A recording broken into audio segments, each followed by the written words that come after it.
You're listening to Podketeers. Welcome to episode 233 of Podketeers. In this episode, we talk about the 2 new theme nights coming to the Disneyland Resort next year. Wonder if they were inspired by the conversation we had back in episode 203. Interesting. If you haven't had a chance to listen to that episode, I'll put a link to it in the blog post for you. Check that out over at podketeers.com/233. And in episode 232, our pal Sam talked about the event that he worked on at the Queen Mary called Queen Mary Christmas, where holidays set sail. And we received some questions about the connection between Disney and the Queen Mary, so we talk about the connection they share in this episode. Plus, we give our top 3 Disney and non-Disney holiday movies. Remember that if you want to join the conversation, you can follow us on Facebook, Instagram, or on Twitter. Just search for Podketeers. Leave a comment, let us know what you think, and there's one question that comes up in particular this episode that I'm kind of standing behind, but I'd like to hear what all of you think about it, so leave us a comment, let us know what you guys think. You can also check out our YouTube videos and vlogs over at youtube.com/podketeers and youtube.com/Disney42. Make sure to hit that subscribe button and ring that bell icon for notifications whenever new videos are posted.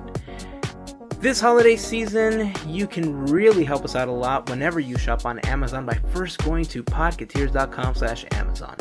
On that page, you'll find a huge Amazon button that will take you to Amazon when clicked, but it uses our special referral link, and anything that you buy may earn us a small commission from Amazon as a thank you for mentioning them on this podcast and you starting your purchase by going through our page. To everyone taking a few extra seconds to help us out in that manner, thank you very much. Big shout out as always to the FGP Squad for their help in making these episodes of Podketeers possible via their contributions on Patreon. For more information on how you can become part of our podcast, Fairy Godparents, head over to podketeers.com/FGP. To everyone on the FGP Squad, thank you for all of your help and support. Alright, it is time to do this, y'all.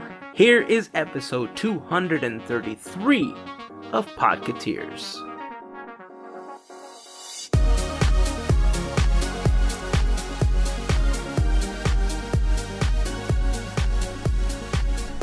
It's beginning to look a lot like Christmas. Every park you go, walking into the Disneyland and then walking to DCA, there is holly in place. That was perfect. It could have been more creative than that, but honestly, with the headache that I have going on right now, I'm happy that that came out. Yeah. Pretty good for improv. That was really, really good. Unless you rehearsed that all afternoon. I thought about it all day.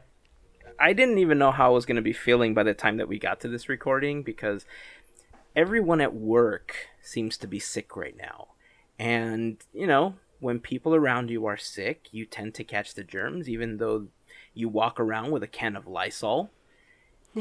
And, you know, as the day progressed, my throat started getting scratchy and, you know, my head started hurting more. And before I knew it, I was getting those magical sniffles.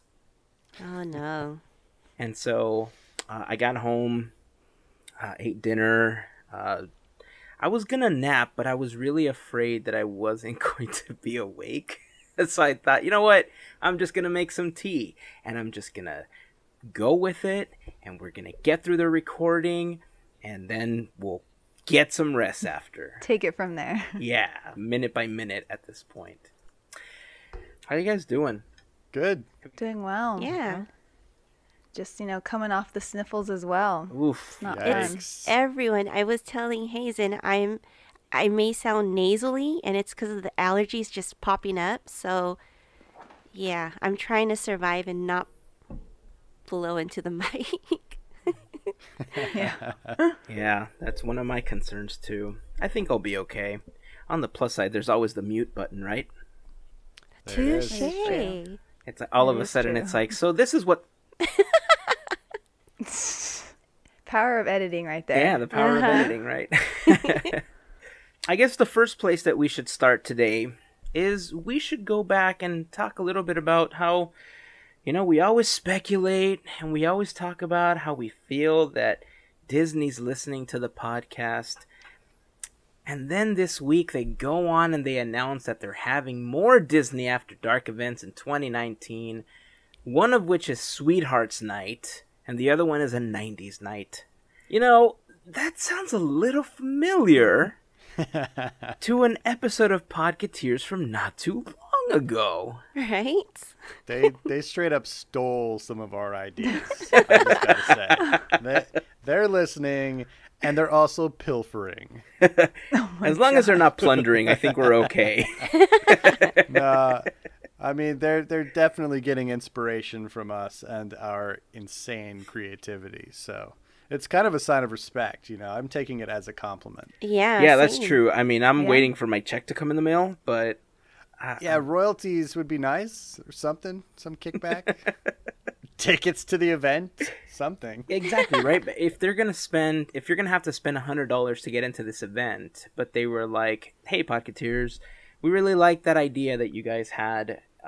You know what? We're gonna give you free entrance into these, and then you can just talk about them. You can blog about them. You do whatever you want. You have free range of the park.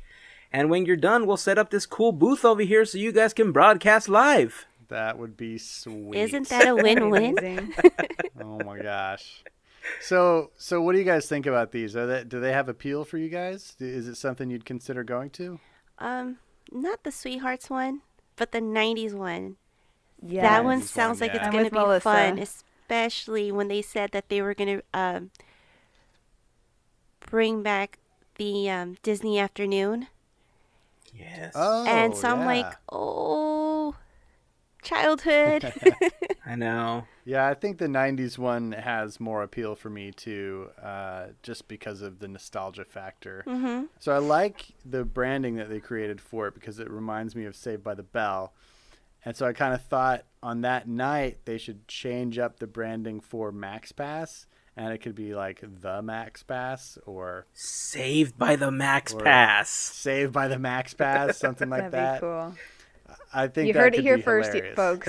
Right, if they do Right? it, then Yeah. we know for Yeah, sure. heard it here. It needs to be on a shirt, just saying. Make Yeah. it work. Oh, we should do it. I We mean- could create shirts. I know we should do For it, the Gavin. event. Oh yeah, that they could wear when they go to the event. I like it. Yeah. See, that's smart. Boom, Very done. smart. And Yeah. to top it all off, they'll have Mickey in his magician costume come out and do magic. Nice. That's an Ed Alonzo callback for all you Saved by the Bellies. Is that what they're Saved called? by the bellies. Saved by the Bell Wow. fans? Is that what they're called? Saved by the Bellies? It seems right in my head. Oh. That's Yeah. unfortunate. It is an unfortunate name. I think they should be called Zack Attackers. Zack Attackers.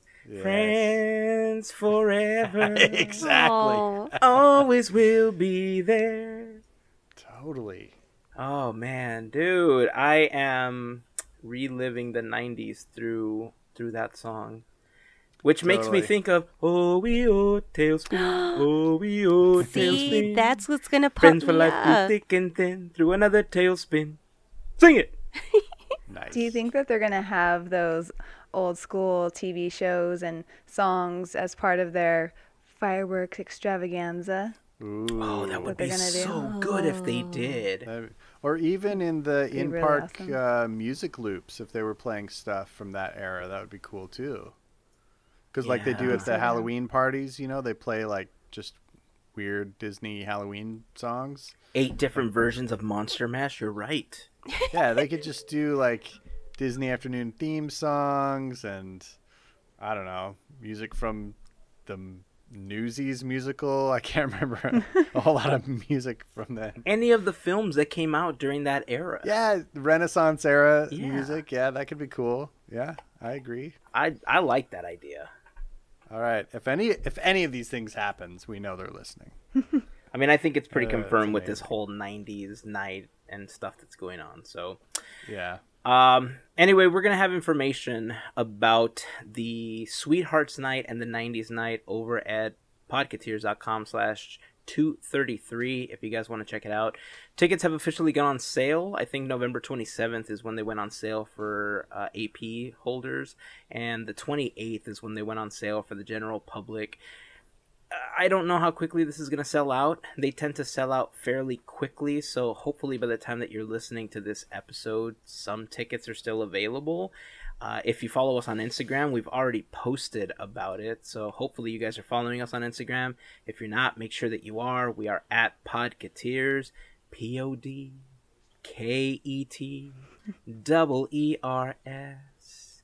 Also on Facebook and on Twitter, so make sure you go follow us for updates like that.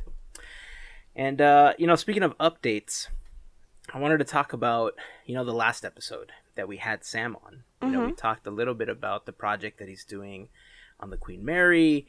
And, somebody approached me at work who listens to the podcast, and they said, I don't understand why you were talking about the Queen Mary, because it's not Disney.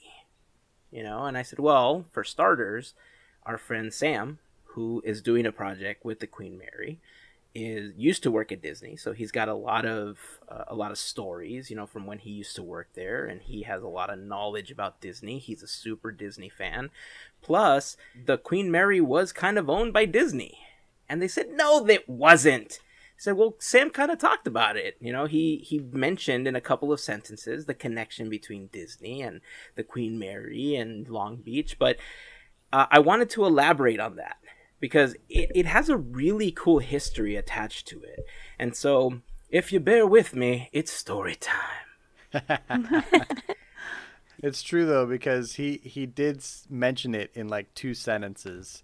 And now we're going to spend probably 30 minutes unpacking those 2 sentences. Yeah. Because we found so much information about, that history and what it led to. So I'm excited about this. Yeah. So in this 7-part series... Oh, no. Hazen's drinking his tea. Oh, no. I am Gavin drinking is my tea. drinking But it's not... in quotations, tea. But it's not that type of tea, guys. This is actual tea to help me with my singing voice. Sha-la-la-la-la-la, my no, your oh story my. voice. You're in a real singy mood tonight. You know what? I might be loopy because of the Dayquil or NyQuil or whatever it was. Yep. I don't know. Well, Who knows? hopefully you it didn't take the wasn't NyQuil just yeah. yet. No, I don't. Let's see. Let's give it half an hour. Let's see how All much right. gas is in the tank, guys. We'll see where we boy. land. Okay. So the Queen Mary. The Queen Mary was originally named Job Number 534, and it was hand-built by hundreds and hundreds of Scottish craftsmen, and it was launched on November 26, 1934. It had its maiden voyage on May 27, 1936, and the Queen Mary was a really important project in history because it was super ambitious. It was 81 tons, and it was supposed to be the biggest and fastest ocean liner in the Cunard White Star Line fleet. And it was supposed to be like this top-notch luxury ocean liner. And when they were building it, they kind of ran out of money. So they went to the King of England and they said, "Oh, Your Majesty, we would like to request more money to continue building our ship." And so the king said, "Okay, well, I'll give you guys your money." Wait. Back up. That was not a Scottish accent. No, but Come they went on. to the King of England. So I'm assuming that whoever went to so the they king put was on already English English. accents when they talked No, to him? they had they had a representative from England go to the king because Oh, they're not okay. going to have someone from Scotland. Because if you've seen Ralph Breaks the Internet, you know why they wouldn't send somebody from Scotland to speak to the king. Or Because, Braveheart. they're from the other studio. Anyway, so they went to the King of England, and they said, we don't have any more money. And the king said, yeah, I'll give you guys more money. Go on and go build your ocean liner. So they did. And once it was completed, the crew went back to the king, and they said, "Your Majesty, we want to name this ocean liner after the best Queen of England that ever existed." And in their mind, they had Queen Victoria. And so the King of England, King Edward V, he's like, "Yes, you're right. We should name it after my wife, Queen Mary. And so they were like, oh, that's totally not what we wanted, but all right, you gave us money, so we're going to go with it. Right. So they went along with it, and they named it the Queen Mary. And so during World War II, the ocean liner was kind of renamed from the HMS Queen Mary to the HMT Queen Mary because it became troop transport. And over the course of all of the trips, it transported almost 1 million troops during the war, which is just insane. Right. I think in one trip that it took, it set a record by transporting over 16,000 troops at one time. So how they transported all those people and it did not smell like a horrible gym sock, like I just will never understand it. It might have during those years a little bit. Yeah, you're right. It could have. What I think is also insane is that they basically stripped out all of the luxury amenities and they painted it like matte gray and basically turned it into a military ship for several years and then turned it all back after it was over. Amazing. It's insane. Yeah. It's absolutely insane because the luxury in it, when you look at pictures of it, it's quite extraordinary. It would stand up to today. Like it's really, really quite beautiful. So they were already working on overlays before Disney was working on overlays. They're like, you know what? We got this really posh ocean liner, but we're going to do this cool war overlay. I jest, but nothing's cool about war. So, just the light side, I guess. Yeah. And what's cool also is that its nickname during the war was the Gray Ghost. Yes. That is an awesome nickname. And now it's haunted. Dun, dun, dun. Yeah. Well, one of these days we'll go ghost hunting. Dun, dun, dun. Heck yeah, let's do Yes, it. please. count me out. Let's go get DJ some will MVPs. go. I will not. Sweet. That's all right. As long as we have people there, we will represent. It's all good. We're going to need somebody to call back to, AJ, if something happens. Yeah. So I'll be waiting in my comfy slippers and blanket We'll have you on standby. at home. So the ocean liner, when it went back from being essentially a warship back to a regular ocean liner, it carried a lot of different celebrities over the years, dignitaries. It was kind of the original party bus for Hollywood's elite, before party buses were a thing. So stars like Audrey Hepburn, Buster Keaton, John F. Kennedy, Clark Gable, Queen Elizabeth, herself, she rode in it. Of course. Elizabeth Taylor, Judy Garland, and of course, Walt Disney himself. As a matter of fact, if you guys head over to the blog post at podketeers.com/233, you can see a picture of Walt on the Queen Mary. So make sure that you head over to the blog post and check that out. So in 1954, a gentleman by the name of Jack Rather, he was a businessman married to an actress named Bonita Granville, whom, by the way, would go on to become Disney Legends in 2011, which is a whole story on its own because that's the same class where Jodie Benson, Paige O'Hara, Lea Salonga, Linda Larkin, Anika Nani Rose, Jim Henson, among others, all became Disney Legends. So, I would love to get into that, but that's a story for another day. So Jack Rather, he had already invested in ventures like Capitol Records, in Muzak. He founded KCET, which here in the Los Angeles area is our local public broadcasting station with like Sesame Street and Mr. Rogers' Neighborhood and all that stuff. That year, he decided that he wanted to diversify his company even more. And so he wanted to invest in real estate. But more importantly, he wanted to invest in the hotel business. Now, keep in mind that at this point, Walt was now building his dream park. But as some of you listening may already know, Walt not only poured all of himself into building Disneyland, he also poured all of his money into the creation of Disneyland. So he was kind of broke by this point. And so this whole time he had this idea in the back of his head of creating a hotel adjacent to Disneyland. But with no more money, it just wasn't going to happen. So he kind of brought this up to people, and his very good friend, Jack Rather, hears this, and he was like, Walt, my good friend, this is one of those reenactments like the ones that they have on those TV shows. He's like, Walt, my friend, I'll build a hotel on your property, but you have to let me capitalize on that sweet, sweet Disneyland name. And You can't build any hotels around Disneyland that can compete against me. And Walt was like, okay, agreed. And so on March 18th, 1955, ground broke on what would become the new Disneyland Hotel. Disneyland opened on July 17th, 1955, that same year that the Disneyland Hotel had broken ground. And several months later, with only 7 rooms complete, the Disneyland Hotel officially opened, with rooms costing about what a churro costs today, a whopping $15 a night. Wow. I'm kidding. Churros don't cost $15. Maybe one and a half. No, wow. Like 3 churros right there. Yeah, it's like 2-ish. Yeah. 2-ish. So let's circle back now.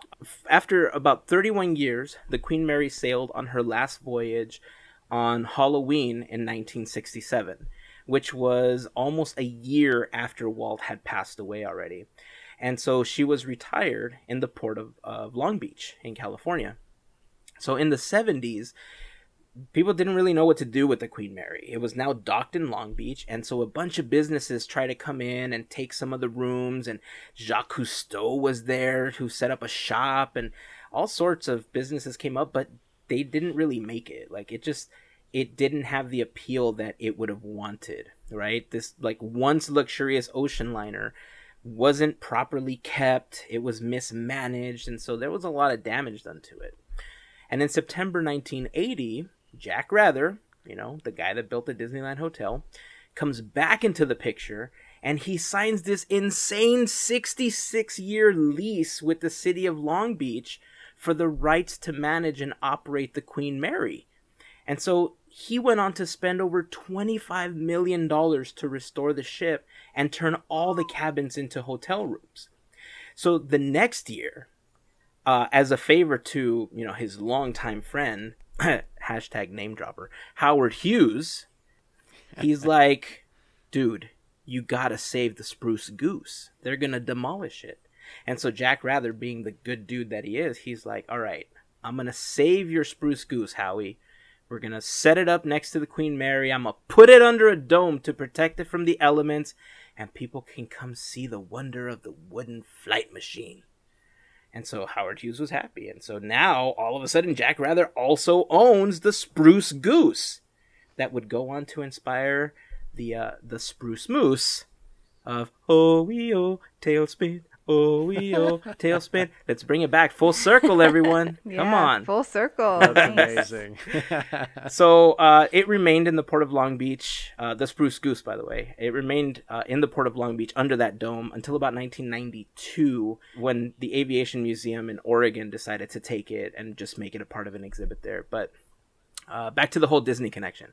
So in the late 80s, Michael Eisner wanted to expand Disneyland. He wanted to make the resort bigger. He wanted to build hotels. He wanted to make another theme park. But they didn't have land. And 84 acres around Disneyland were all owned by the Rather Corporation. And so he set out to acquire that land. And in 1988, which was, I think, about 4 years after Jack Rather passed away, he was successful. He had this joint venture with Industrial Equity Pacific Limited of Hong Kong, and in a deal totaling $152.3 million, they acquired the Rather Corporation and all that land around the parks. And along with that came the exclusive ownership and all the dealings of the Queen Mary and the Spruce Goose. So yes, Disney even owned the Spruce Goose for a while. It's crazy. Wow. I know. So the problem was that Disney didn't even know what to do with the Queen Mary and the Spruce Goose, So being the marketing geniuses that they are, they put together this year-long celebration called Disney's Voyage to 1939, where they celebrated the last voyage of the Queen Mary before it was commissioned as a World War II troop transport vessel. So they set up cast members in these period costumes, and they had big bands playing, and they even set up a sweet special club called Club 39, showcasing the style of nightclubs in the area. So if you thought Club 33 was exclusive, try to get into Club 39. That's right. door doesn't even exist. Only people with a time machine can get in now. Or does it? Darn it. If you can squeeze through the porthole, you might be able to get into Club 39. So this whole celebration that they put together was pretty successful for Disney, but they struggled with the ownership of the Queen Mary and the Spruce Goose because people didn't really want to go visit them. So what they did was they said, okay, with every admission to Disneyland, you also get a free admission to the Queen Mary and the Spruce Goose. What? And people were like, that's awesome, but we don't care. And so people still didn't go. They had a little bit of a trickle effect, when they first started offering it. But overall, people just didn't want to drive to Long Beach. They didn't care about going to see the Queen Mary because, remember, it wasn't really kept very well. Aside from the fact that Disney had invested some money to kind of spruce it up and plus it up for this celebration that they had to celebrate that they now owned these two vessels, right? But what about that other park? Right? All of a sudden, Michael Eisner's like, well, we're going to build another park. We have all this land and all this land around the Queen Mary that the Rather Corporation owned. What are we going to do?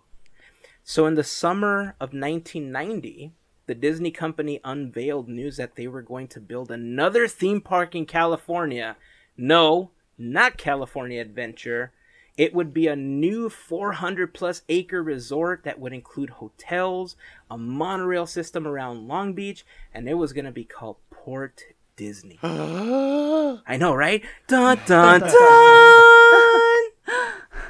So a big part of where Port Disney was going to be built was into the retail space currently known as the Pike Outlets and where the Aquarium of the Pacific currently is now. Shout out to our friends at the Aquarium of the Pacific. Wow, wow, wow. That portion was going to be called Cityside. The area that was going to be developed around the Queen Mary and the Spruce Goose was going to be called Portside. And the whole thing was estimated to cost about $2 billion. And remember, this is $2 billion in 1990 money. That's a lot. A gazillion. I actually saw a comparison that put it at 3.7 billion today. Well, then there you go. Yeah, almost double. Still not Jeez. something they would want to invest. Part of the reason that they didn't want to invest in that was because, one, it was going to take 10 years to build. And they were okay with it taking 10 years to build. But there was a lot of infrastructure improvements that they had to make because, you're on portside, right? There's water very close to ground level. So they would have to make sure that it was structurally sound for all the additional weight of the attractions, the people, and everything that was going to be going on. It's California, so, earthquakes. They really lobbied with the city of Long Beach to really make this project happen. They sent out these brochures telling them, look, it's going to create 24,000 jobs and it's going to be great. Ultimately, they decided not to go through with this plan because the California Coastal Commission, who kind of regulates everything that happens along the coastline, wanted Disney to invest $75 million because of the portion of coastline that they would be losing with Port Disney coming into Long Beach. And so Disney said, nah, how about 50? And they were like, no, 75. And Disney's like, how about 50? And they were like, no, 75. And then Anaheim said, how about we give you money and you build a park across from Disneyland? And they were like, sold. And so instead of building Port Disney, they decided to build California Adventure 1.0. So in 1993, they decided to sell off the lease to the Queen Mary and the Spruce Goose because, they weren't going to need it anymore and they didn't want to upkeep it because it was just going to cost them too much money. And so they kind of washed their hands of that property, but they now owned all the land that the Rather Corporation originally held, including the Disneyland Hotel. So now that belongs to Disney. And so, the plans for Port Disney didn't really go through in Long Beach, but they didn't go to waste because a lot of the original plans for Port Disney is what ended up becoming Tokyo Disney Sea. And in kind of an homage to the original plans, there's even an ocean liner restaurant that bears a very striking resemblance to the Queen Mary called the Columbia, which I think is kind of cool. Yeah. Get them smokestacks Super cool. smoking, Sam. However Tokyo Disney Sea does it, that's how you got to do it. That's right. So there's your history of how Disney kind of owned the Queen Mary. It's really fascinating, and it's crazy that because of a real estate deal to get land in one place, it ended up generating the idea of an entirely new resort in another place, which ends up evolving into another resort in an entirely different continent. Mm-hmm. I think that's fascinating to just see the evolution of that, and then what became Tokyo Disney Sea, which is my personal number one like foreign Disney park destination that I want to see. Like that's the one on the top of my list. And just to know that it had its origins, here in Long Beach, it's really fascinating. And it's kind of cool to learn that history and see, how that all came to be. Because, I mean, you can kind of see how companies like this that are based around creativity, like they just generate ideas, and then if it doesn't work somewhere, maybe those ideas will pop up somewhere else and they'll work. I think it's incredible. Yeah. It's funny that you mentioned that it's your top overseas park that you want to visit, because I guess with the opening of Shanghai, I started thinking to myself, man, I want to go to Shanghai. It's technologically, it's the coolest park right now. It's got all this cool projection technology and projection mapping going on, and I have to ride that Pirates of the Caribbean ride in person. Oh, yeah. Like, Yeah. YouTube's cool and all, and I know I That's joke about it, amazing. but man, I gotta see that thing in person one day. And then I keep thinking like, oh, but Hong Kong Disneyland is kind of like Disneyland. Like they have the same castle, and it's like you're home away for from now. home. Yeah. Well, yeah. And I just think like it's kind of like the home away from home, right? But then, like you said, knowing that there's this connection in Long Beach almost makes it more intriguing. And I know about Tokyo Disney Sea. I know a lot about all the cool things that are there, and it's a very intriguing park. But now after all this research, I feel like it's the park that we lost that I have to go visit now. It's like the city of Atlantis almost. But imagine that though. Like imagine DCA never happens, but Port Disney does. I mean, you can't park hop, really. You can't, True. like you kind of have to pick one or the other. Would they even sell an annual pass that got you into both? And would it be like anywhere near as, I guess it's not really affordable now, but you know what I mean? If it would be anywhere the same cost as it is now, like that's what I wonder. Like, how would that have worked having two Disney resorts basically in the same city metropolitan area, but totally separated like that? I don't know. Like, I do see what you mean, and I would love to be able to just scoot over to Long Beach and see Tokyo Disney Sea right there, but then it's like, oh, but I can't just step into Main Street and go to Disneyland too, Yeah. Like Yeah. that's the luxury that we have here, and I think that's one of the major selling points for the Disneyland Resort as compared to specifically Disney World, is just that ease of access. You can bounce back and forth all day long and not lose any real time. You said resort, with DCA and Disneyland here, you can make it a vacation. I felt like it would be a lot harder to make it a vacation, a full vacation, if it was Anaheim and Long Beach. It's so easy to just stay in Anaheim, and you Yeah. can just park hop, like you said. Just like Walt Disney World, it's a resort. It's like its own city. Everything is so close, As I learned a little bit more about Port Disney and how they had the plans, now that I think about it today, I'm really glad it didn't happen because of traffic. Getting out of Long Beach, can you imagine trying to get out of Long Beach, trying to get into Long Beach, that 405? No. You're kind of cornered right there. Yeah, you It's are. like from Disneyland, you can leave in any of the four directions, Right. But from Long Beach, there's kind of only one way out. So yeah, it would be crazy. Imagine fireworks happen, and then everyone floods out of the park, and then it's like, oh crap, we're all getting on the same road. I mean, I would love to see like what they would offer by the ocean, because that place is beautiful. Just being on the Queen, man, I'm still blown that you bought a ticket and you can still go to the Queen Mary and nobody did it. It's like, It's kind of disappointing, right? right. A little bit, yeah. Yeah, I mean, if you think about it, though, they were planning on building infrastructure to support all of that. So they were going to widen the roads. They were going to add additional roads. Plus, they were going to have the monorail system that you could park on the opposite side of Long Beach, not necessarily on the 405, hop on the monorail, and then go into Port Disney. So there was going to be other ways to get into it, but I totally get what you're saying, because the way that it is now, it's a freaking nightmare just to go to Bubba Gumps for some shrimp. I mean, but the other thing is, too, I think if we had that, I don't know that we would have ever had California Adventure. Right. You know? And, you know, it's had its ups and downs, and it's kind of had a bumpy history, especially early on, but I mean, there are some things in that park that I absolutely love, and it would, you know, be hard to imagine a world, for me especially, without Cars Land in it. Yeah. So I'll sacrifice and save up for many years to go to Tokyo Disney Sea, just so that I can have Cars Land right here. Yeah. You know? Well Imagine said. if we never had Golden Dreams or Superstar Limo. Gosh. Ugh.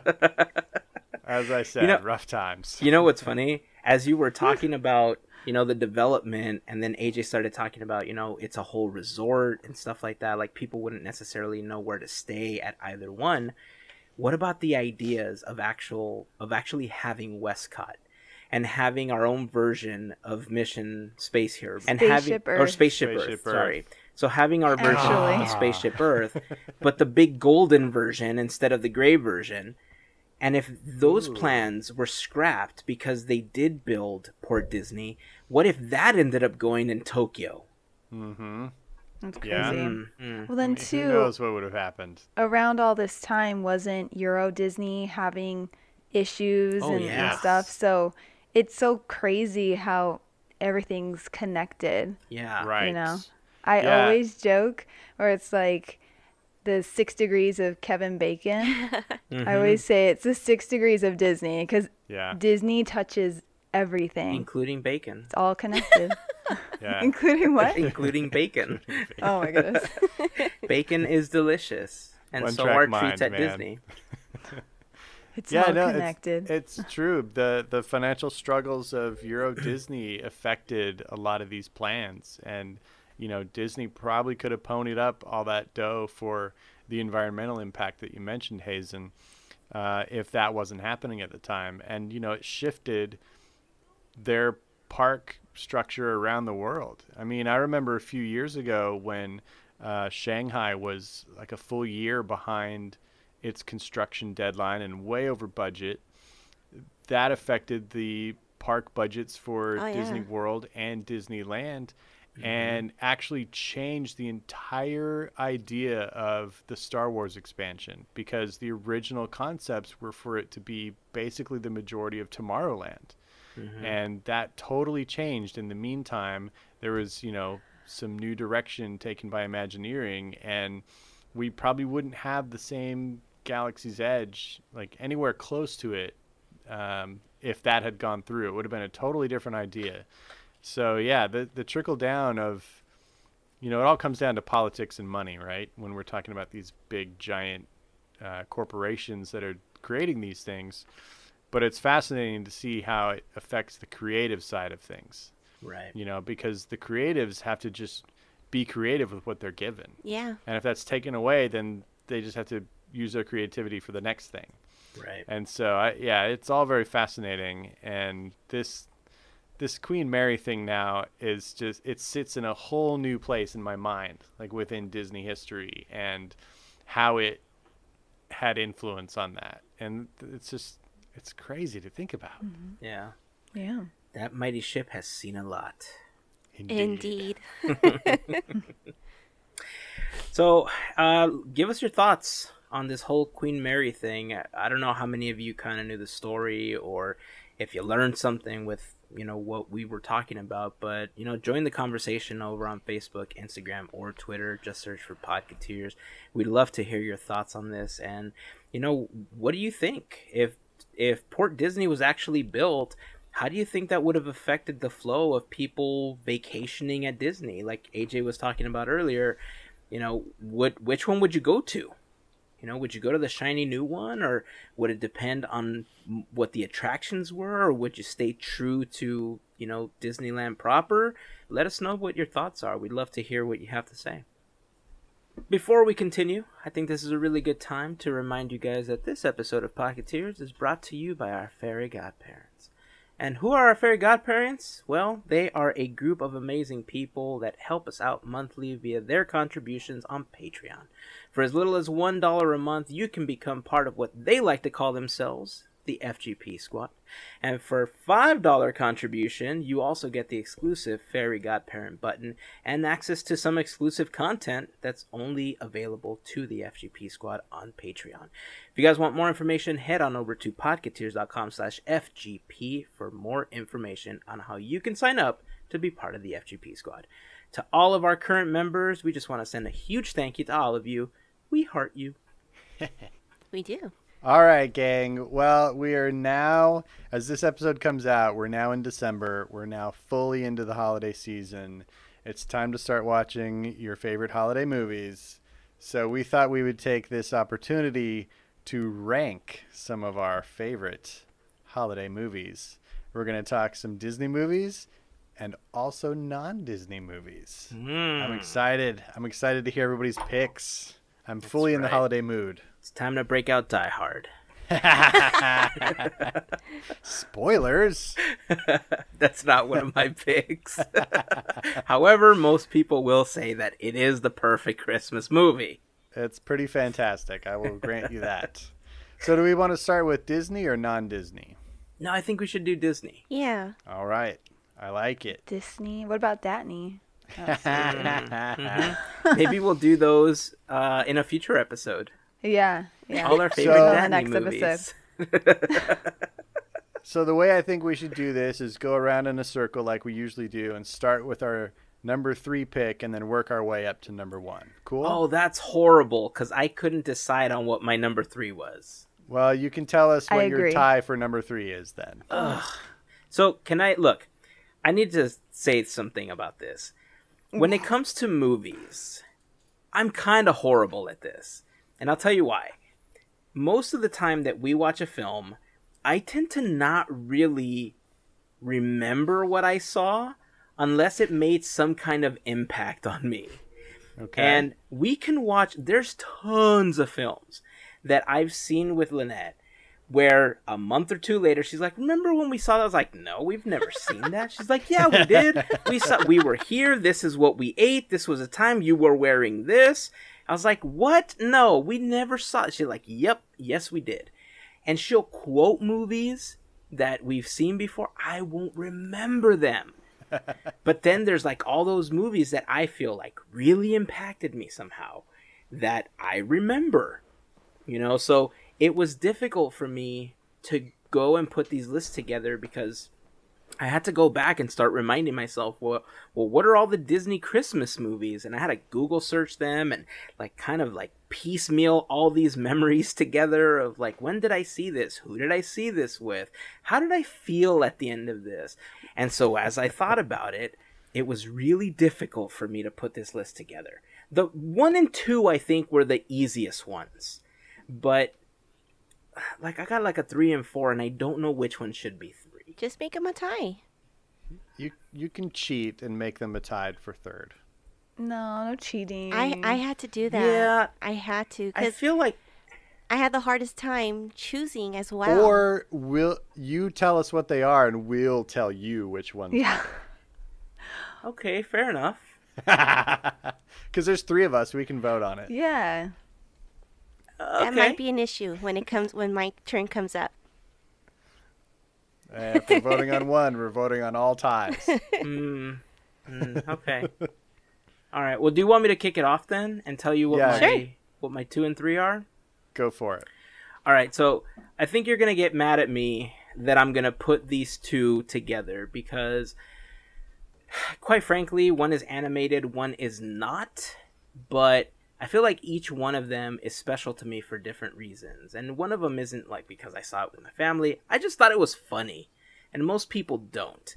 But in my number 3 spot, I couldn't really choose between Mickey's Enchanted Christmas and the Santa Claus. Oh, that's a fascinating tie. You're right. Wow. If I'm voting between those two, though, I'm voting for the Santa Claus. Santa The Claus, Santa AJ? Claus. Final answer. I'm Yeah. now. I'm Melissa? no help. This is.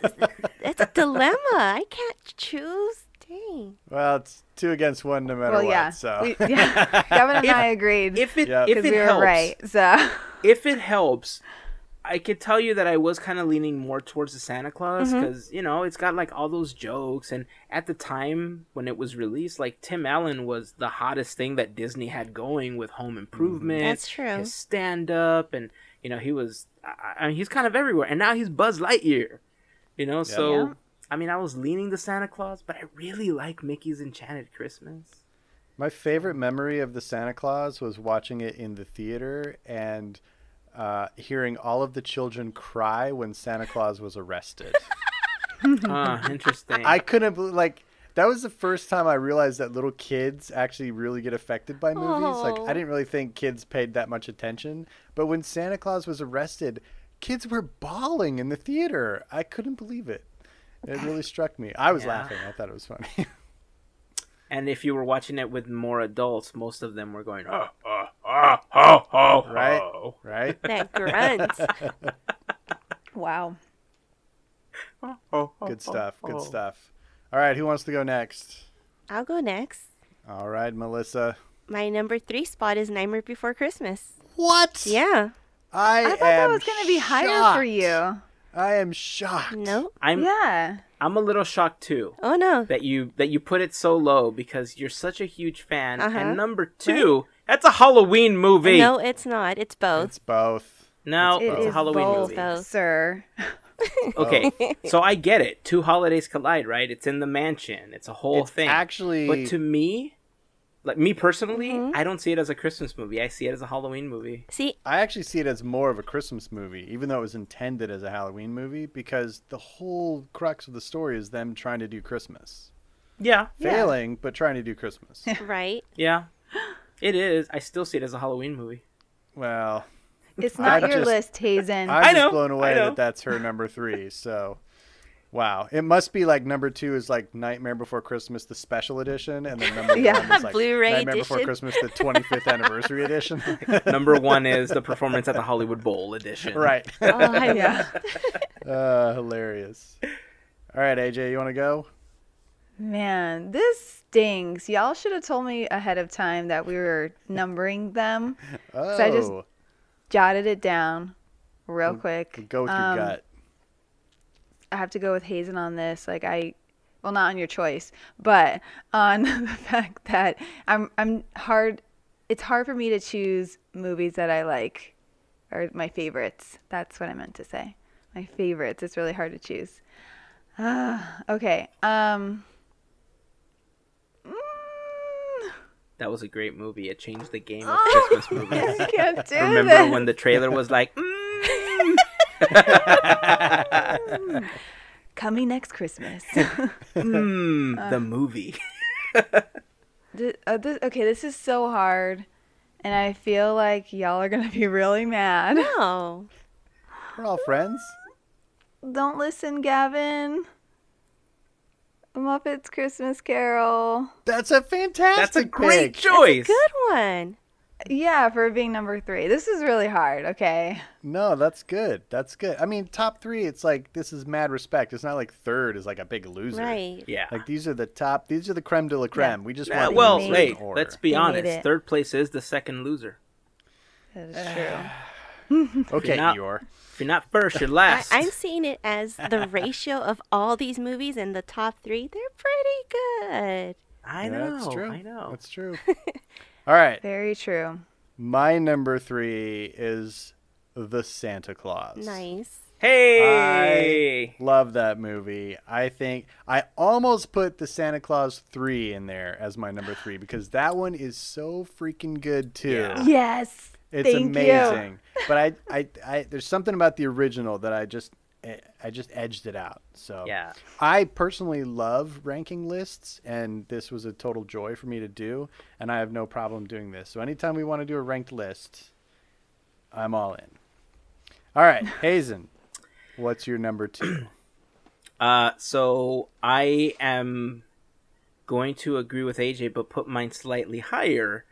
My number 2 is The Muppet Christmas Carol. Wow, nice. Nice. Yeah. I love a the good Jim one. Henson love in the house tonight. Kirby. That's a good pick. All right, Melissa. All right. So mine isn't actually a movie, but from 1952, it's Pluto's Christmas Tree cartoon short.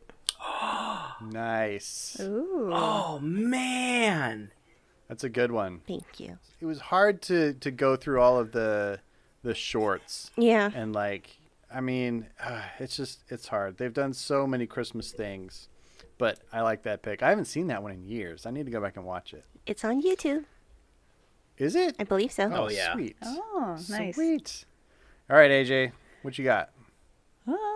Number 2, Nightmare Before Christmas. Ooh. Nice. Dun, dun, See, dun. it's funny Alright. because It's a I Christmas movie. Yes, I agree. I feel like we all kind of landed on the same little group of movies, and we're just doing them in slightly different order. I would agree. I think We'll our see next when I get list to my will have number 1. Okay, but I think our next list will have a lot more variety to it. Yeah. Okay, so my number 2 on that note is Jim Henson's The Muppets Christmas Carol. Yeah, buddy. Very cool. I adore that movie. I think it's probably the best version of Christmas Carol ever made. It's so good. It has all of the elements you need to tell that tale, and they have that quintessential Muppets humor in there, which is totally unique and cannot be duplicated. So, yeah, I love them. Now we just need to get the Port Disney Story Muppet Edition. Right? Yes. Oh All my right. gosh. Can Kermie play Michael Eisner? Yes. Oh my god. Yes. That'd be hilarious. But I told you I want to build a park in Long Beach. That was good. What do you mean Euro Disney is bleeding? Oh my gosh. That's genius. All right, Hazen, you're up. What's your That was number 1 good. pick? My number 1 is Prep and Landing. Wow. Cool. Yeah. That's cool. I've never actually seen that one, so I couldn't. Same. I've seen the short film that they did, but I never saw the full length film. Yeah, I mean, Prep and Landing, I think it's just such a cool new take on the story of what happens during Christmas and how the elves prepare everything for Santa. Like, it almost feels like going backstage and seeing what the cast members and Imagineers do to build what's in front of, your guests. So Yeah. Santa's the main attraction, and so Prep and Landing is who sets everything up. So I like that concept a lot. I like the story. I thought it was entertaining, and I get a kick out of watching it with my kids every year now. So Prep and Landing is my number 1. It's a Man, really that's good a high one. endorsement. Putting that number 1. I need to watch that this year. Then this is the year I finally watch it. Yeah, it's great, dude. And then they have Naughty and Nice, which was the follow-up, which was also pretty good. I don't like it as much as the first one, but it's still pretty solid. Sweet. Okay, Melissa. All right. So my number 1 pick is Mickey's Christmas Carol. Ooh, classic. Yes. I have to totally see it dig it. every year. And yes, there's the Muppets one. It's very, very good. But the original it's really good. You sure you don't want to go with Frozen? No. Olaf's Frozen Adventure? No? Nobody? No. Pass. Such good songs, though. No. Total pass. It was a little lower on the list, Like so low. We'll just keep a little space at the bottom. like down here. Nice. All right, AJ, your number 1 pick. My number 1 pick. This was very difficult because Santa Claus 3 is amazing. Time travel, if you know me, I love that. But then there was Santa Claus 2, right? That I really enjoyed. because you got to see Tim Allen, Santa Claus, use his magic, Mm-hmm. and then he falls in love. Spoiler alert! You better have seen that movie by now. Yeah, definitely. But are you guys like this? Do you feel like you have to be loyal to the original if they've had sequels? Kind of. I typically do prefer the original. There are a few exceptions, but yeah, I agree. Right? That's why I picked Santa Claus on my list. Yeah. So that is why I too put the Santa Claus Nice. right there. Right on. Number one. Beautiful. Even like though I that. love it all. If I could choose the whole trilogy, I would, but To be fair, I feel like it is one of the most consistent trilogies where there's not a huge dip in quality with the sequels. You know, some trilogies, it's like that second one's terrible, but the third one's okay. Looking at you, Cars. Or that second one is terrible, and the third one's even more terrible. I'm looking at you, Wachowski brothers, in The Matrix. Yes, that's a great example.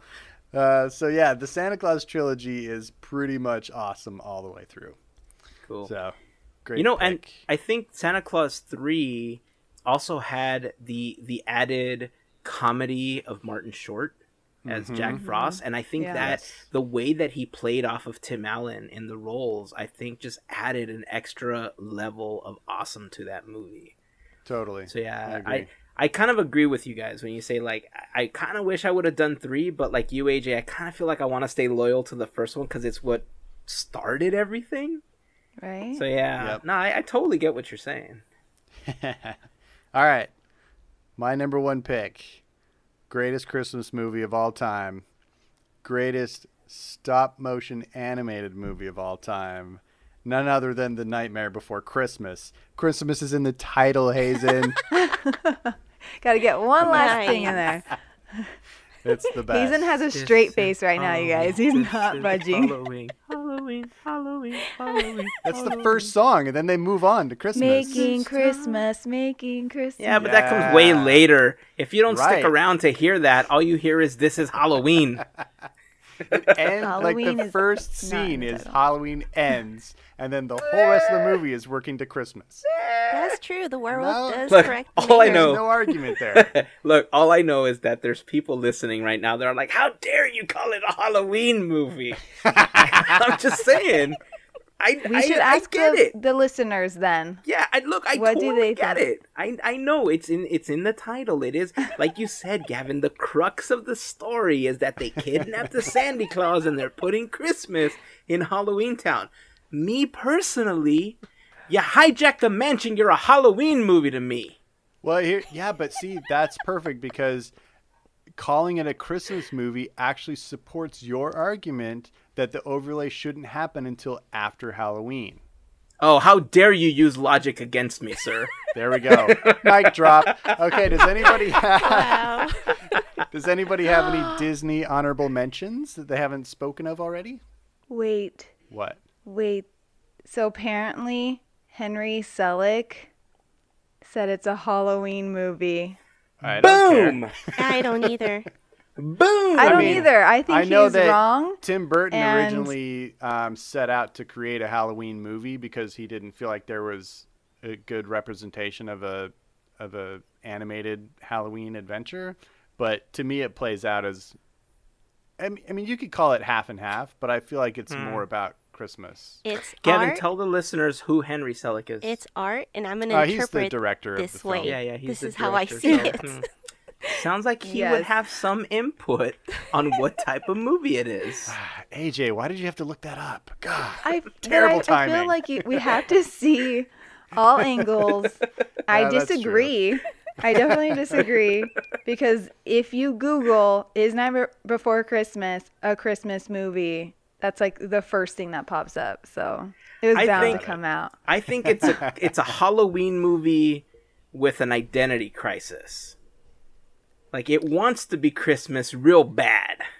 It's a Christmas movie told to us by Halloween. All right, let's let the listeners decide. All right.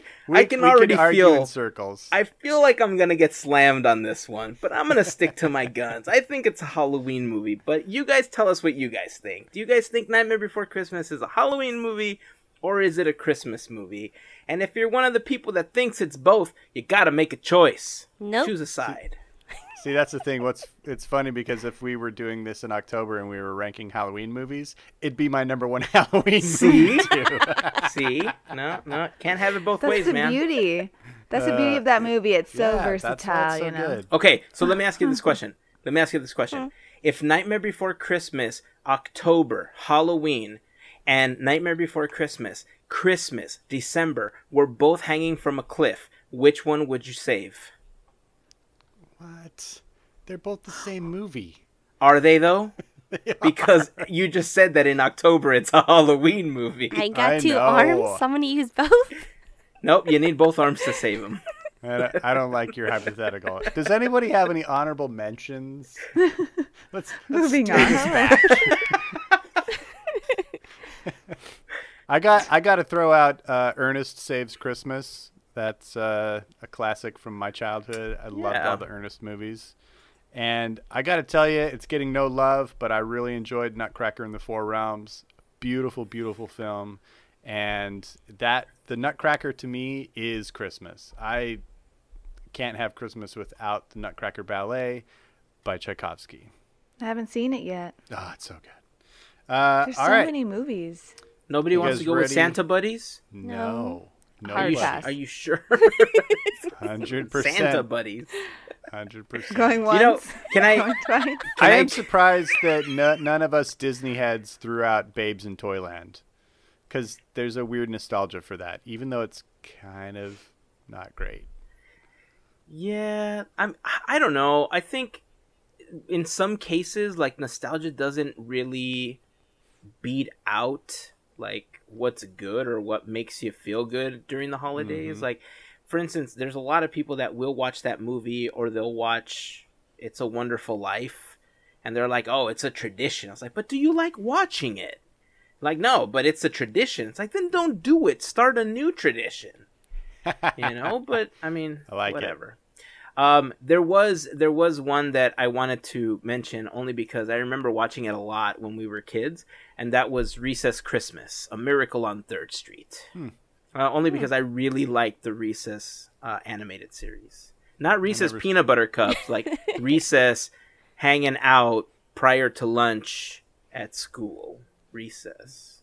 I never saw that show. You guys know what I'm talking about. Mm-hmm. I do. All right. Are we Unless ready you want to do do Jingle All the some- Way or something. No. Okay. I'm good. Gave it a shot. So VJ couldn't join us because, you know, adulting. But he sent me his top 3 list of Disney movies, and I would like to share it now. Santa Buddies little- 1, 2, and 3. Done. Done. He did not supply any, you know, details or explanation. It was just 1, 2, and 3. So Ooh, let's add our own commentary. here we go. Number 3, I'll Be Home for Christmas. What? Seriously? Wow, I'm surprised. Which one's I'll Be Home for Christmas? The Jonathan Taylor The Jonathan Jonathan Taylor Thomas Thomas one, one. Yeah. right? Yeah. Interesting choice. That one to me looks like a Hallmark Channel Christmas movie. Yeah. I've never actually seen it, but I kind of get that Hallmark vibe. So VJ is a middle-aged woman. Keep going. Oh my goodness, he's gonna die when he listens to this episode. He's gonna die laughing. I'm actually honestly surprised he's seen that movie. No, I've seen it too. Moving on, number 2, Muppet Christmas Carol. Yes. Hey! Very cool. Nice. Boop. And number 1, Mickey's Christmas Carol. Right Classic. on. Okay. Yeah. Right on. Wow. Solid list. Still no Santa Buddies or Frozen, though, right? Nope. No honorable mentions? That is correct. Oh, let's fill it in for him. And in this addendum text, VJ says his honorable mention is Olaf's Frozen Adventure. Oh wow, he's gonna love that. That may or may not have been an actual text received from VJ, but if it was, that's maybe what it would say. Maybe. There's I mean, that seems like a solid answer, right? Potentially. Potentially, yeah. All right. Shall we move to our non-Disney lists? Yeah, let's do it. Sure. All right. So do we want to go in the same order, or do we want to change it up this time? Same order. It's fine. All right. Hazen, why don't you kick it off for us, buddy? All right. So, like our Disney list, I had a lot of trouble placing the number 3 position on the list. And unlike the Disney list, which had 2 choices, this one kind of has 4. Whoa. Yeah. Okay. It was really difficult for me to choose because I think each one of these, 2 of them, I don't think are necessarily considered Christmas movies per se. They just happen to have Christmas elements to them. And it's not even the whole film. But those portions, for some reason, make me feel like it's a Christmas movie. You know, so I'll tell you what those are, and I will immediately eliminate them and narrow it down to 2. Okay, but I just want to mention what they were. The first one is Harry Potter and the Sorcerer's Stone. I get it. Yes. Yes. The times during the Christmas portion of the film, for some reason, make me feel like it's a Christmas movie, even though I know that it's not. But I had to put it in there. Yeah, I had to put it in there.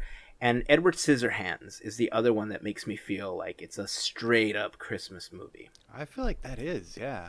I mean, it's really close, right? It's a super close call for that one, and it's debatable because a lot of it takes place in December. So, I mean, I think people can argue that it is a Christmas movie, but it's not what made it like to the top of the list. Now that I'm kind of looking at it, I can almost eliminate my second choice. Like, now that I verbalized it, the one that I couldn't decide between is The Grinch Who Stole Christmas, the animated version, not the Jim Carrey one, and it's the Polar called How the Express. Grinch Stole Christmas. Oh, How the Grinch Stole Christmas, yes, and the Polar Express. Those were the 2 that I couldn't narrow down for number 3, really. Technically, the Polar Express was done by Image Movers, which was a subsidiary of Disney, so it should be on your other list. I'm gonna go with it's non-Disney. Okay. But for that one, I really liked the animation style, even though when I first saw it, it was super freaky to me because it was so photorealistic that it kind of freaked me out. It was in that weird uncanny valley realm that I just thought, like, there is no way I can finish this.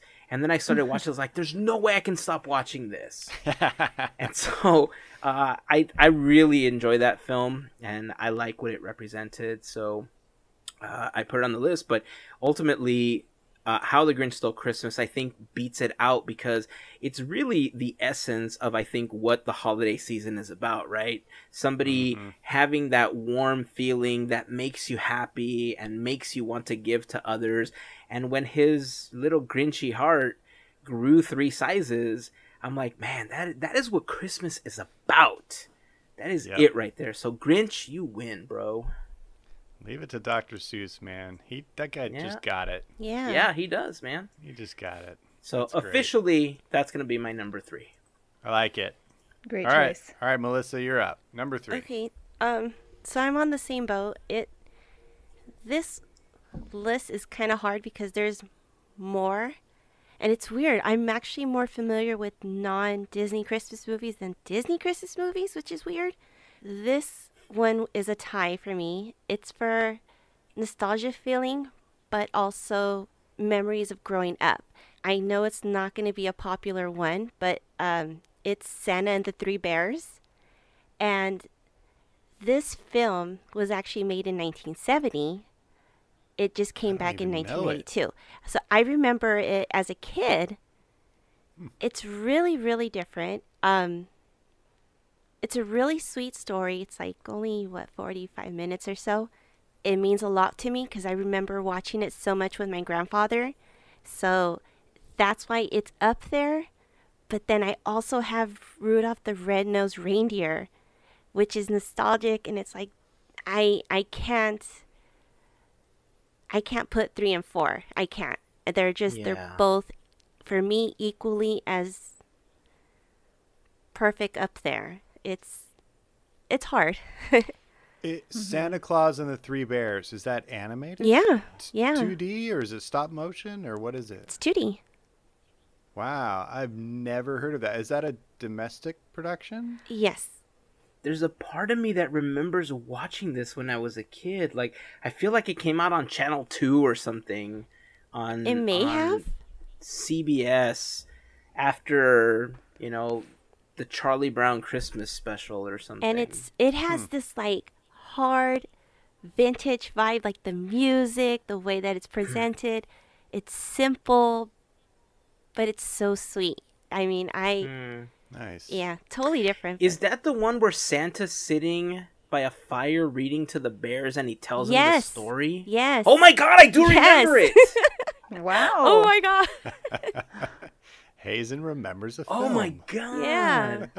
And then he's trying to come back and trying to make Christmas for these bears, but then it's like the actual Santa Claus. And it's funny because the mom is like, go to sleep, go to sleep, go to sleep. And you just, now that I'm an adult and I'm hearing, I'm like, oh my god, she's like giving us actual real problems, I guess parenting problems. I mean, it's... Oh my god, yes. I'm putting that on my list too, Melissa. Yeah, I have a tie and I can't break it up. I don't think we're going to force you to. That's fine. Those are pretty good reasons. We'll let you keep the tie. 2 threes, yeah. Exactly. All right, AJ, what you got? All right. Number 3 came out in the year 2000. How the Grinch Stole Christmas. Nice. Yes. Right there with you, Hazen. Is this the Jim Carrey one or the animated one? The Jim Carrey one. Oh, see, I went with the animated one. Oh, I'm sorry. I just heard that and I went with it. Yeah. Okay, I well, like the Jim chose- Carrey one. Don't get me wrong, I really like the Jim Carrey one, but I think just because, like, reading the books, it's just so familiar. I think that's why I opted to choose. But they're kind of interchangeable. I would totally go with the Jim Carrey version, too. Yeah, I really liked it. It was, when did that come out? I was 9 when that came out. Oh, man. So, grew up watching that. Hey, you guys, stop. I mean, I was like 26 when that Right. came out. I just graduated from high school. Yeah, so, growing up, as you were saying, Melissa, growing up and watching movies or TV shows, you just have a special connection to it. I can recite that movie. It's kind of embarrassing.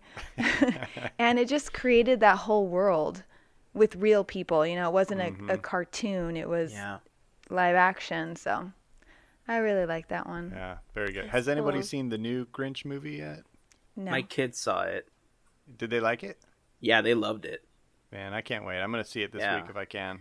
It looks We were going great. to take them this weekend, and my sister-in-law ended up taking them to watch it instead. Well, I kind of had some of the same problems you guys did. There's a lot more non-Disney Christmas movies. I think Disney a lot of times focused on putting their biggest movie of the year out at Christmas time. And I think for that reason, they haven't done a lot of Christmas movies. But yeah, there's so many. I went through so many lists trying to cover all my bases. But my number 3 is a British film. And my wife Charlie and I are huge Anglophiles. We watch tons of British television, tons of British movies. One of our favorite actors is Martin Freeman, who many of you guys know from the Hobbit movies or The Office, the original BBC show. But he did a Christmas movie called Nativity, which is like a little small budget British film about a little school putting on a nativity play. And it is one of the funniest and most heartfelt movies I've ever seen in my life. Mm-hmm. It will make you cry and it will make you laugh your head off, all in the same movie. And I highly recommend it. So if you can find a copy of Nativity, do yourself a favor. Go watch it this Christmas season. Where do you think it would be available? I do you think it's like on first, Amazon Video? We first saw like it that? on Netflix, actually, I think, and then we just bought it. So it's probably out there somewhere to be streamed. Netflix, Hulu, Amazon, somewhere. You could certainly rent it for a couple dollars on Amazon. That's totally But Well, cool. if we find a it's link to awesome. rent it on Amazon, we'll put it in the blog post, podketeers.com/233, and you just click there, and you'll help us out too, because the whole Amazon button. If you don't know about it, whenever you shop on Amazon, you can start that purchase by going over to podketeers.com/Amazon, click on the big button, and it'll take you to Amazon using our special link. Anything that you purchase may earn us a small commission as a thank you from Amazon because we mentioned them on the podcast, and then you went through the clickety-clack over to Amazon and made your purchase. To everyone that's already taken the time to do that, thank you guys very much for the additional support on your purchases. Hear, hear. All right, Hazen, you're up again. I know this is kind of a Christmas movie. Some people don't necessarily see it as a Christmas movie, but I think it fully is. I'm going to go with Home Alone for my second one.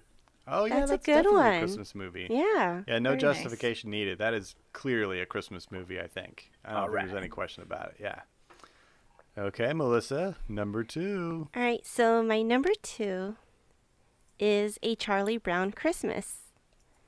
Great, solid choice. I could watch it and I could laugh every single time when Snoopy kisses Sally, and that is probably the highlight of the movie for me. Like, so yeah, it's all the little things, but yes, it is a good classic. So my number 2. That's 2 for Charlie Brown Christmas already. Yeah. Crazy. All right, AJ. Okay. Number 2 came out in 2006. And of course, it's a romantic comedy by Nancy Meyers. Any guesses? Twilight. Oh God. Love Actually. No, she didn't do Twilight. I don't know. It's just tossing out a movie. Good guess though. It's The Holiday. The Holiday. Oh, I haven't seen Holiday. it. It's so good with Jack Black, Mm-hmm. Kate Winslet, Oh, that's Cameron why it Diaz, sounds and Jude Law. familiar. I've heard good Yeah. things Which was- about it. Which was the one with Reese Witherspoon and Four tall guy? Christmases? 4 Christmases. Tall guy. Tall guy. Vince What Vaughn. is his name? That's his There name. you go. Vince Vaughn. Yes. Because Is that that's where Kareem like his Abdul-Jabbar brother or who's something tall? was like an MMA fighter or something. Yeah. Okay. What was his name? Jon Favreau. Director of Iron Man Yeah. Yes. Of course. And some good films, too. and others. And others. Yeah. and other stuff. Yeah. I really love The Holiday. I love Nancy Meyers and her movies. They're just, romantic comedies. I like it. And I love the music. I'm pretty sure I've talked about how I really love music loops or just music in general. And Hans Zimmer is one of my favorite composers, and he does the What? music in this.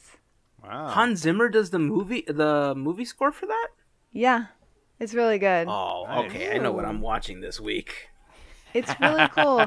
And not to have too much of a spoiler, but in the movie Jack Black, he's a composer, and Oh. you're just gonna have to watch it. Nice. What's it called again?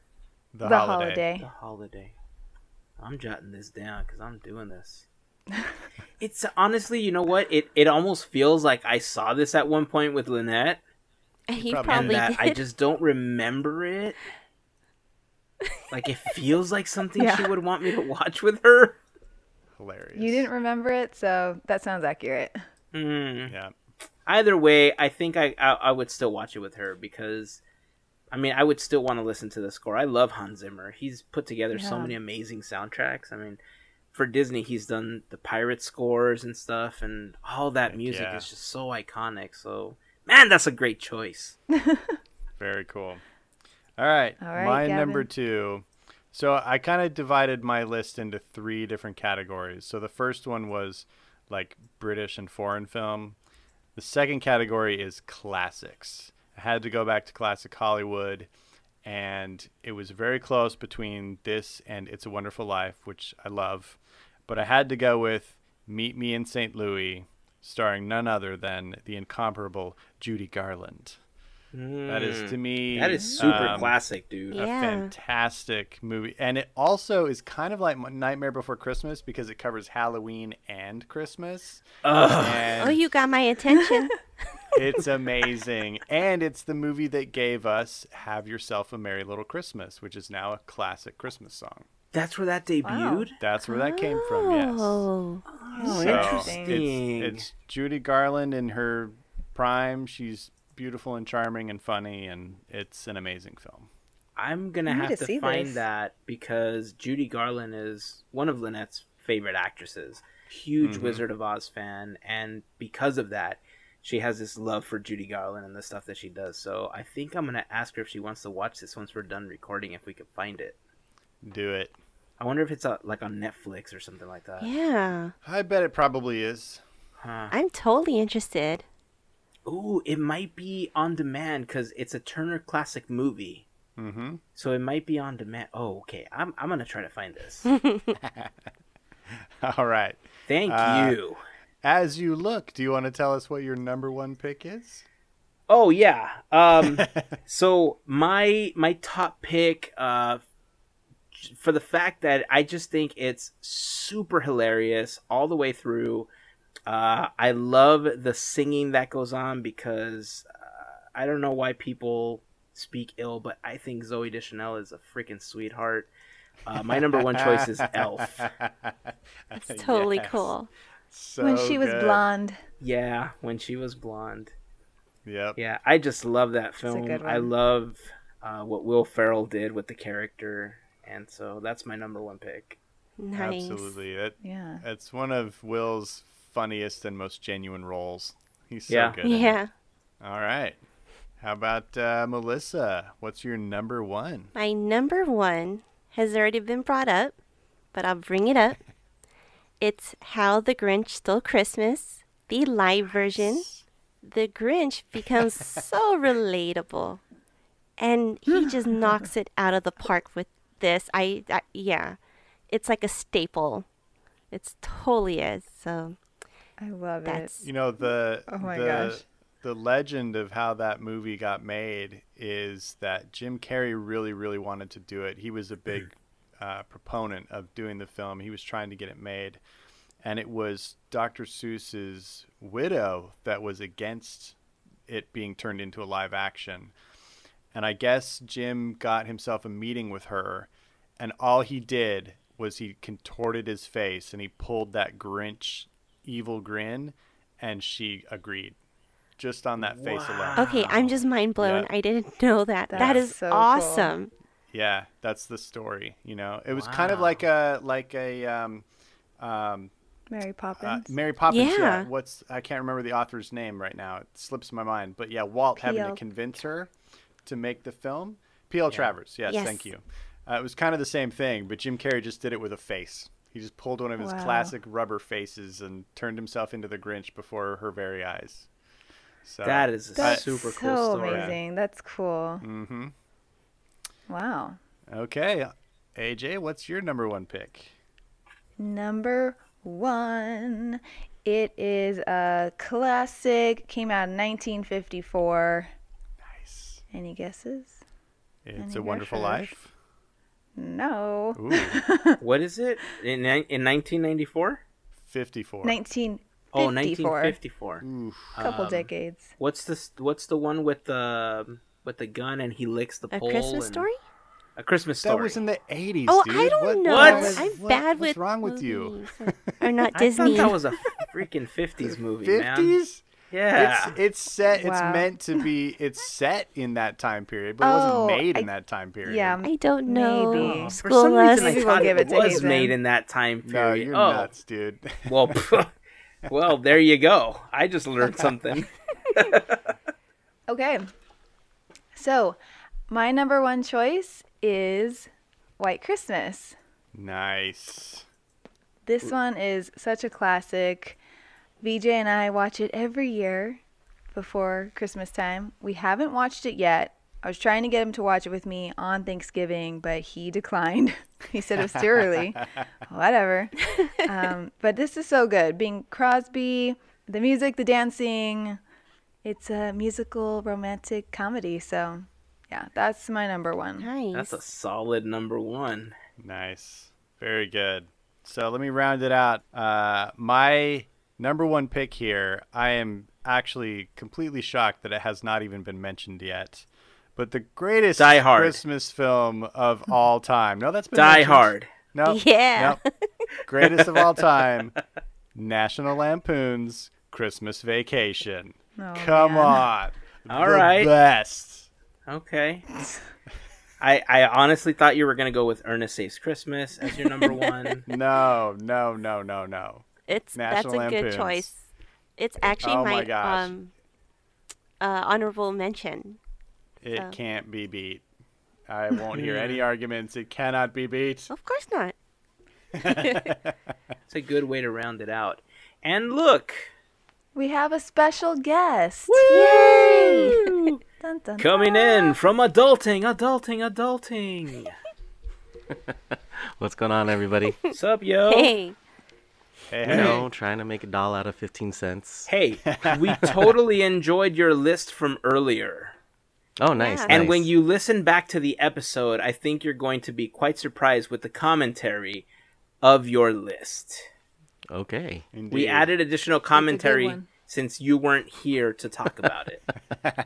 Nice. Can't wait to hear it. So do you have a top three of non-Disney films that you want to Top three. Yes, I do. We're talking about all-time movies or Christmas movies? I'm just kidding. Christmas. Christmas movies. Not Disney. My number three, because I watch. This is probably the movie I watch every year whenever it's on TV. But Home Alone is probably my number three. Nice. Very cool. That's one of my favorites. Number two is, I don't think you guys are gonna guess it unless AJ told you earlier, but number two is Gremlins. Nice. Oh. That is a good pick. Yeah, I like I that. mean, because it happens during Christmas, and I've always wanted a gremlin, and then I got scared. I was like, no, they're gonna eat my clock, and then they're gonna eat fried chicken, and. But I mean, back in the day, Phoebe Cates was like my it girl back then. Oh yeah. Yeah. So yeah, that was number two is Gremlins, and my number one Lethal Weapon. is Elf. Yes! Cool. Good pick. Did anybody else have Elf? Me, Yeah, that was Hazen my did. number one too. Nice. It's so, Very good. so many scenes in that movie. It's so good. Oh my! But those are my top three. Or I eat three my to cereal one. the same way now because of that movie. To eat your I gum the sure same way do. too. Oh, no. Only in New York. Only in New York. Fantastic. Man, Does anybody have any honorable mentions they want to throw out there? I know Melissa There's so many. and Hazen had like 18 ties, so they already Actually- mentioned theirs. I'm going to throw another one, and you guys joked about it, but it was actually Die Hard. Yeah, that's on my That definitely is list. a one of great them. one. And in the same category, Rocky 4. okay. Nobody ever says that one, but that fight at the end happens on Christmas Day. Really? Yes, that's the whole thing. It's like he's got to Did be not away in a separate country on Christmas, and he's got to fight this whole nation. He puts America on his back, and he punches his way to glory. Interesting. Because he has the eye of the tiger. Ah, I love that movie. Did you guys say Scrooged? Nobody said Scrooge. No. No, nobody said Scrooged No. yet. That That's- scared me as a That's a kid. classic. Jingle All the Way was a. Oh, sorry, I didn't even. That was one of my. Excuse me, I could just walk right in and steal my honorable mention. Jeez. Well, that just means just- you guys are on the same page, which is good. Exactly. Thank No, you, he Gavin. saw my notes. No, no, I did not. All right. Well, That's hilarious. all of you Well. listening. That was my honorable mention. Well, if all of you listening have movies that we didn't necessarily mention and you want to throw them out there so that we can either watch them, or make them a part of this huge growing list, join the conversation over on Facebook, Instagram, or on Twitter. You can also leave a comment in the blog post for the episode. You can search for us on social media. We're Podketeers or podketeers.com/233. You can leave a comment down at the bottom. And if you want to share your top 3 Disney or top 3 non-Disney, also make sure that you post them. We'd love to hear what all of your choices are. And remember, there's the debate of whether or not Nightmare Before Christmas is a Halloween movie or a Christmas movie. VJ, where do you fall on that one? I think it's more of a Christmas wrong. movie. Correct. Thank you. So we'll let everyone else decide. Stop flailing your arms like Kermit, Gavin. So I guess Hazen's the only one that thinks it's a Halloween movie. Starring as Michael Eisner On his Kermit the Frog. Lonely Christmas Island. We said that Kermit would play. Oh, Yeah. you gotta just listen. Yeah. Okay. There's I'm just too gonna have much to for you to listen. catch Yeah. up on. But you can listen this coming Wednesday Yeah. at a brand new episode of Podketeers. All right, well, VJ, I'm glad you were able to join us for at least 3 of them. But thank you for texting your other ones and the additional text messages that may or may not have happened. You'll hear it back. Don't worry about it. You'll know what we're talking about. Hey, guys, just want to quickly remind all of you before we end the episode that our holiday ugly-ish sweater shirts are available. You can head over to podketeers.com/gear to check them out. We have 2 new designs this year. One comes in red, one comes in blue. They're snowflakes in a possibly familiar shape that you might recognize. And so head on over to the website. You may have seen them on our Instagram account. If you would like to get your own ugly-ish sweater type design, you can head over to the website and check those out. And to everyone that's grabbing some Podketeers gear this holiday season, thank you very much. Make sure that you post it and tag us so that we can repost you on our social media accounts as well. So that is going to wrap up this episode. Thank you all for listening. Have a magical week, everyone. Bye-bye. Bye. Made you look.